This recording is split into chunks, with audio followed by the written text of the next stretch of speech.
Chez Bill, Liam agonise et se plaint à son père de l'avoir jeté dans sa voiture après avoir tué Vinny. Il gémit. « Savez-vous ce que vous avez fait ?» Bill sait exactement ce qu'il a fait. Il a protégé son fils. Liam hurle qu'ils doivent appeler la police. Il doit leur dire ce qu'il a fait. Bill, apoplectique, rugit qu'ils ne croiront jamais que c'était un accident. Il ordonne à Liam de monter et de se doucher. L'ADN de Vinny pourrait être partout sur eux. Liam insiste sur le fait qu'il doit aller à la police. Bill lui crie sur les conséquences pour sa famille et dit qu'ils sont dans tout cela ensemble. Maintenant, montez à l'étage et prenez une douche. Après la douche, Liam recommence à protester alors que Bill empoche leurs vêtements et les qualifie de preuves. Bill passe en revue les raisons de ne pas appeler les autorités. Mais Liam pense qu'il devrait pouvoir passer l'appel. Bill sait que c'était involontaire mais personne d'autre ne va l'acheter. Il l'a emmené de là pour le sauver d'une vie derrière les barreaux.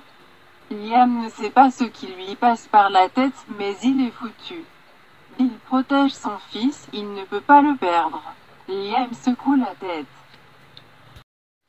Alors qu'il marche, Bill note qu'il n'y a pas encore eu de nouvelles de la mort de Vinny.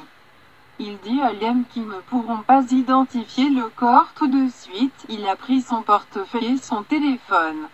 Il marmonne. « Je dois encore me débarrasser de la voiture. » Liam n'arrive pas à y croire, il a rendu les choses encore pires.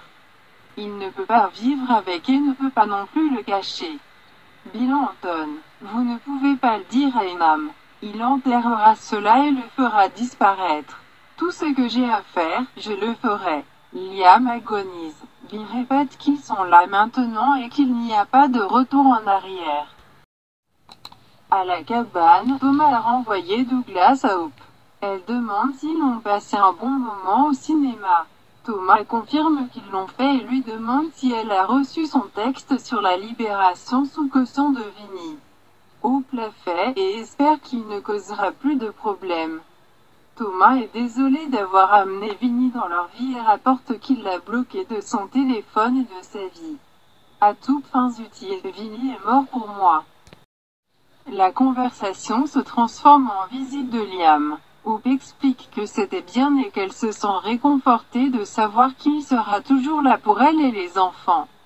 Thomas se demande si elle a pardonné à Liam. L'espoir n'est pas encore là, mais on dit qu'ils vont déjeuner ensemble demain. Thomas a le sentiment qu'elle saura ce qui lui va dans le ventre et la presse de lui faire confiance. Hope remercie Thomas d'avoir été si prévenant et de ne pas essayer de profiter de la situation. Thomas n'est plus ce type. Il l'acceptera pleinement si elle veut Liam, mais sera toujours là pour elle. Dans le bureau d'études de Forrester, Zoé et Quinn se demandent si elle doit se sentir coupable d'avoir dopé la boisson de Paris. Juste à ce moment-là, Paris entre. Zoé se dit, de retour sitôt, et demande comment son rendez-vous s'est passé. Sa sœur se plaint que Zind ait organisé une belle nuit et qu'elle l'a gâché. Elle pense qu'elle a une sorte de punaise d'estomac. Pourquoi cela m'arrive-t-il ? Quinn grince des dents et sourit en direction de Zoé. Après le départ de Paris, Zoé craint de la poursuivre, mais Quinn lui assure que tout ira bien. Zoé ne peut s'empêcher de se sentir mal. Quinn lui rappelle que Paris méritait une petite récompense et plaisantait. « Envoyez-moi un texto si quelque chose d'explosif se produit en sortant. » Bientôt, Paris revient. Elle dit à Zoé que son estomac n'est toujours pas réglé. Sa sœur demande ce que Zind avait prévu. Paris décrit comment il a organisé la soirée autour de son nom et se plaint de la façon dont Zind a essayé de rire de ses grondements, mais c'était au-delà de l'humiliation. Ils auraient même pu faire passer leur relation à l'étape suivante. Elle soupçonne qu'il ne voudra plus la revoir. Joey est désolée. Du coup, Paris reçoit un texto de Zind avec des cœurs. Elle suppose que ce n'était pas si mal après tout. Joey soupire.